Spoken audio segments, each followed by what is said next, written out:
In a letter dated 22 January 1870, Mazzini wrote to Pike. Now, Albert Pike is this high Mason who wrote the manual, if you like, of Scottish Freemasonry. He said the following: "We must allow all of the federations to continue just as they are. It must appear as things are as they were in the beginning, with their systems, their central authorities, and diverse modes of correspondence between high grades of the same right, organized as they are at present, but we must create a super right, which will remain unknown, to which we will call those Masons of high degree, whom we shall select. With regard to our brothers in Masonry, these men must be pledged to the strictest secrecy. Through this supreme right, we will govern all Freemasonry, which will become the one international center, the more powerful because its direction will be unknown." Now, Albert Pike wrote a letter to Mazzini, and that was dated August 15, 1871, in which he propagated that there should be a world order, a one order where all nations are under the control of one central organization. And in order to achieve this, they planned, and there are numerous quotes for this, so I've put a number on the screen because some will say, I don't trust this, I don't trust that, I don't trust the other. Here are references down there, there are references up there, there will be references in other slides, so it comes from different sources.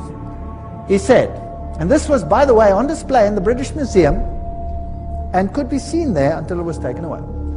The First World War, to overthrow the power of the Tsars in Russia, protector of orthodoxy, and bring about an atheistic communistic state. Did that happen? Yes. Now that was written long before this event. Long before this event. This was written in 1871, but this war broke out in 1914. The Second World War, that's also written long before the event, to originate between Great Britain and Germany, to strengthen communism as antithesis to the Judeo-Christian culture, and bring about a Zionist state in Israel. Did it achieve this objective? Yes. In fact, after this war, Israel, in its present form, was reinstated under the protection of Britain. And then, interestingly enough, a Third World War, a Middle Eastern war involving Judaism and Islam, and spreading internationally. That's fascinating. Is that on the cards, or what do you think?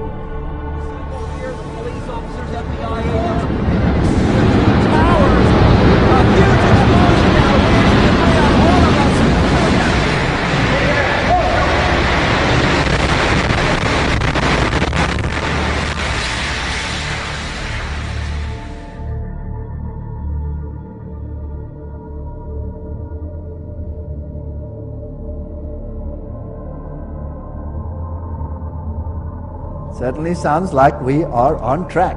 Well, here's another quote, just in case people don't like that quote. Mazzini with Pike developed a plan for 3 world wars so that eventually every nation would be willing to surrender its national sovereignty to a world government.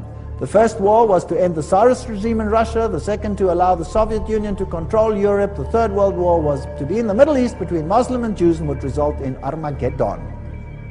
Interesting. Now, how were they going to do it? Let's read what Albert Pike wrote about these wars and how they were going to be unleashed. He wrote, quote, "We shall unleash the nihilist and the atheist," so the destroyer and the atheist, "and we will provoke a formidable social cataclysm which in its horror will show clearly to the nations the effect of absolute atheism. Origin of savagery and the most bloody turmoil. Then everywhere the citizens obliged to defend themselves against the minority of revolutionaries will exterminate these destroyers of civilization, and the multitude, disillusioned with Christianity, will receive the pure light through the universal manifestation of the pure doctrine of Lucifer. The destruction of Christianity and atheism, both conquered and exterminated at the same time." Wow, what a clever plan. So you rub the two systems which you create up against the other. You create atheism as an antithesis to the Judeo-Christian culture.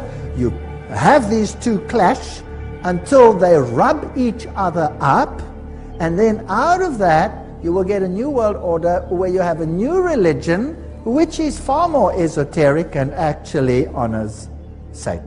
Isn't that a rather clever plan? Well, it's very successful.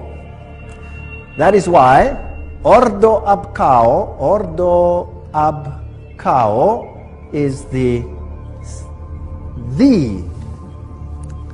verse, if you like, that Freemasonry uses. This is one of their documents, remember, that I photographed in a Masonic lodge.